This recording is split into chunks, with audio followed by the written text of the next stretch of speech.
ஒரு நாள் முழுவதும் நடந்த கைது அட்ராசிட்டி. உதயநிதி கைதும் நள்ளிரவில் ஸ்டாலினின் கண்ணீரும். வீட்டு சாப்பாடெல்லாம் கிடையாது, உதயநிதிக்கு புதினா சாதம் வாங்கி தந்த காவல் அதிகாரி. நீங்க ஏன் வேன்ல வரீங்க, இதுக்கு மேல வண்டியில வரக்கூடாது, மாஜி அமைச்சர்களை அதட்டிய தஞ்சாவூர் டிஎஸ்பி. தவறான ஐடியாவால் வம்பில் மாட்டிய விஜய், புலம்பும் தாவிக்க முக்கிய நிர்வாகிகள். நேற்று நடந்த சம்பவத்தால சட்டமன்றத்தில் அவை காவலர்களை அதிகப்படியாக குவித்து அலட்டான தாவிக்க அரசு.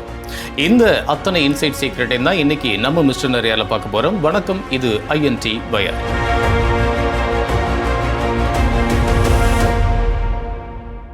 ஆகஸ்ட் 4ஆம் தேதியான நேற்று காலை 8:30 மணிக்கெல்லாம் சென்னை நீலாங்கரையில் இருக்கிற உதயநிதி வீட்டுக்கு தஞ்சாவூர் போலீஸும் சென்னை போலீஸும் ஒரு பெரிய பட்டாளத்தோடு போனாங்க.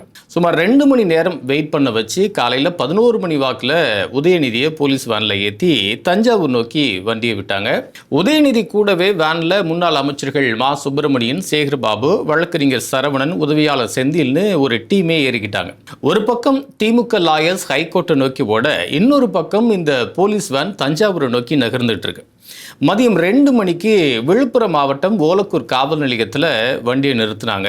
அப்போ கூடவே உதயநிதிக்கு சாப்பாடை தூக்கிக்கிட்டு பின்னாடியே ஒரு இன்னோவா கார் வந்துட்டு இருக்கு.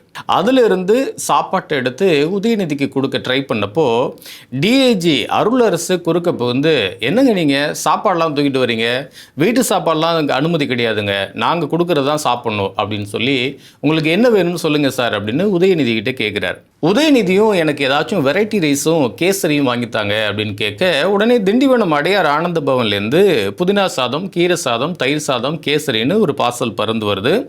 உதயநிதி கொஞ்சம் புதினா சாதத்தையும் கீரை சாதத்தையும் அப்படியே கொஞ்சம் கேசரியும் மட்டும் லைட்டாக சாப்பிட்டுட்டு தயிர் சாதத்தை ஓரமாக வச்சிடறாரு. ஆனால் கூட வந்த மாஜிக்கல் மாசு, சேகர்பாபு இவங்கெல்லாம் நமக்கு எதுக்குப்பா அந்த டயட் அப்படின்னு சாம்பார் வத்த குழம்புன்னு ஒரு புடி பிடிச்சிருக்கிறாங்க. அங்கே வடக்கு மண்டல IG, Kanchipuram DIG SP, Villupuram DIG எஸ்பின்னு 100க்கும் மேற்பட்ட போலீஸ்காரங்க சும்மா சிங்கப்படம் ரேஞ்சுக்கு குவிக்கப்பட்டிருந்தாங்க.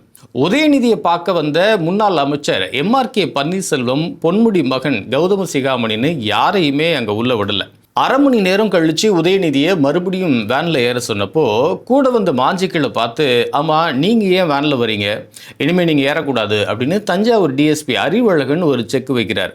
ஆனால் அந்த மாஞ்சிக்களோ விசாரணைக்கு தான் கூட்டிகிட்டு போகிறோன்னு ஹைகோர்ட்டில் அரசாங்கமே சொல்லிடுச்சு, அப்புறம் என்ன புது பஞ்சாயத்தை கிளப்புறீங்க அப்படின்னு ஆர்குமெண்ட் பண்ணுறாங்க. உதயநிதியும் அவங்க வரலன்னா நான் வரமாட்டேன் அப்படின்னு அடம்பிடிக்க, பின்னாடியிலேருந்து ஒரு எஸ்பி, உதயா சார் சீக்கிரம் உள்ளே இருங்க சார், நீங்கள் இப்படிலாம் பண்ணக்கூடாது அப்படின்னு சாமி விக்ரம் பட பாணியில் கொஞ்சம் அதட்டலாகவே பேசுகிறார். அப்புறம் ஒரு வழியாக அடித்து பிடிச்சி 2 மாஜிக்கல் மட்டும் வேனில் ஏறிக்கிட்டாங்க. ஆனால் உதயநிதி உதவியாளர் செந்திலையும் வழக்கறிஞரையும் ஏற விடாமல் தஞ்சாவூர் டிஎஸ்பி தடுக்க அங்கே வாக்குவாதம் அதிகமாகுது.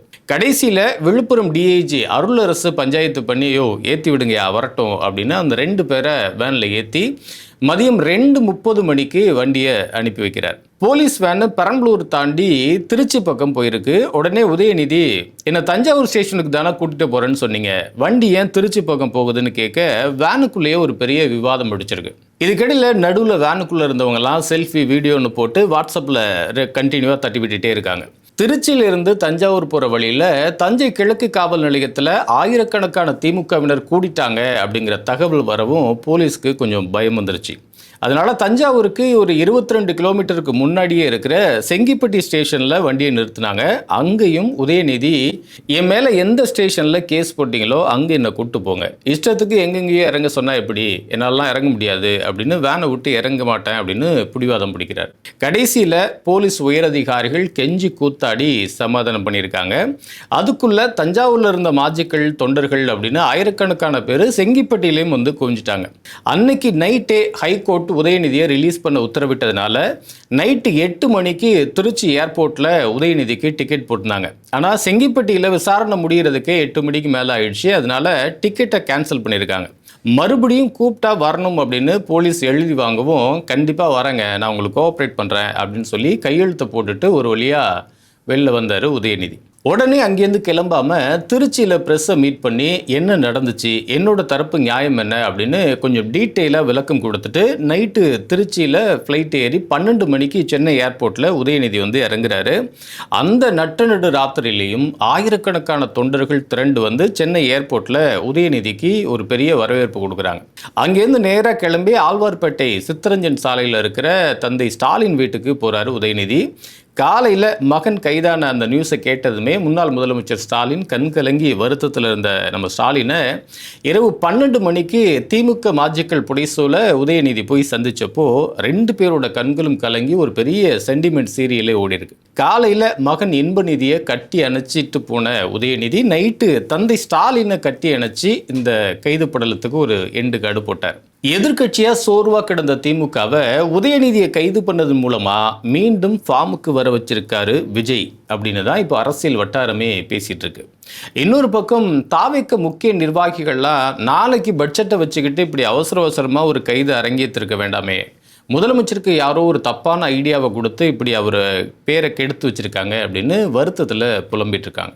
ஆகஸ்ட் 5ஆம் தேதியான இன்னைக்கு தமிழ்நாடு சட்டமன்றத்தில் பட்ஜெட் தாக்கல் ஒரு வழியாக நடந்து முடிஞ்சிருச்சு. ஆனால் இந்த பட்ஜெட் தாக்கல் நடத்துறதுக்கு முன்னாடியே நேற்று இந்த அமளிக்கு நடுவில் எதிர்க்கட்சித் தலைவர் உதயநிதி பெரும் சட்ட போராட்டத்துக்கு அப்புறமா இன்னைக்கு சட்டமன்றத்துக்கு வர்றார் இல்லையா, இதனால சட்டமன்றத்தில் ஏதாச்சும் ஒரு பெரிய சம்பவம் நடக்கிறதுக்கு வாய்ப்பு இருக்குது அப்படின்னு வழக்கமான எண்ணிக்கையை விட சட்டமன்ற அவைக்காவலர்களோட எண்ணிக்கையை தாவேக்க அரசு அதிரடியாக இன்னைக்கு அதிகரிச்சிருக்கு. அது மட்டும் இல்லாமல் தலைமை செயலக வளாகத்தில் பாதுகாப்பை நல்லா பலப்படுத்தி ஒவ்வொரு எம்எல்ஏவையும் செம்ம கடுமையாக சோதிச்சுட்டு தான் உள்ளே விட்டுருக்காங்க.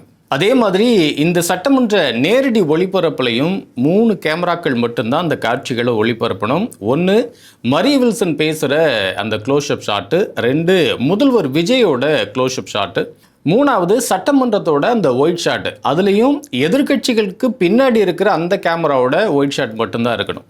எதிர்கட்சி தரப்பில் யாரையுமே காட்ட வேணாம், குறிப்பாக உதயநிதியை காட்டவே வேணாம் அப்படிங்கிற கட்டளைகளுக்கு இணங்க தான் இந்த முழு நேரலையும் நடந்து முடிஞ்சிருக்கு. எதிர்கட்சி சார்பில் இன்னைக்கு பட்ஜெட் தொடர்பான கோரிக்கைகள் எதுவும் எழுப்புறதுக்கு வாய்ப்புகள் இல்லை அப்படின்னாலும் அதை மீறி எதிர்த்து ஏதாவது விவாதத்தை கிளப்புனா அதோட நேரலையை ஸ்டாப் பண்ணிடணும் அப்படிங்கிற அறிவுறுத்தலும் போயிருந்துக்கான். அதன்படி தான் இன்னைக்கு இந்த நேரடி நிகழ்ச்சி ஒளிபரப்பப்பட்டிருக்கு. இன்னைக்கு நிறையார் கொடுத்த சீக்ரெட்ஸ் அனைத்தையும் உங்கள்கிட்ட ஷேர் பண்ணிட்டோம். பட்ஜெட் தாக்கல் செய்யப்படுற நாளில் உதயநிதியை கைது செஞ்சு திமுகவை மீண்டும் ஃபார்முக்கு வரவழைச்சிட்டாரா முதலமைச்சர் விஜய், இல்லை தாவேக்கவை சீண்டுனா எதிர்கட்சி தலைவராக இருந்தாலும் கூட என்ன நடக்குன்னு தெரிஞ்சுக்கிட்டீங்களா அப்படின்னு மாஸ் காட்டியிருக்காரா விஜய்னு உங்கள் காரசாரமான கருத்தை கீழே இருக்கிற கமெண்ட் பாக்ஸில் மறக்காமல் தட்டி விடுங்க. அடுத்து நிறையார் கொடுக்குற ஒரு அப்டேட்டோட நெக்ஸ்ட் மீட் பண்ணுவோம்.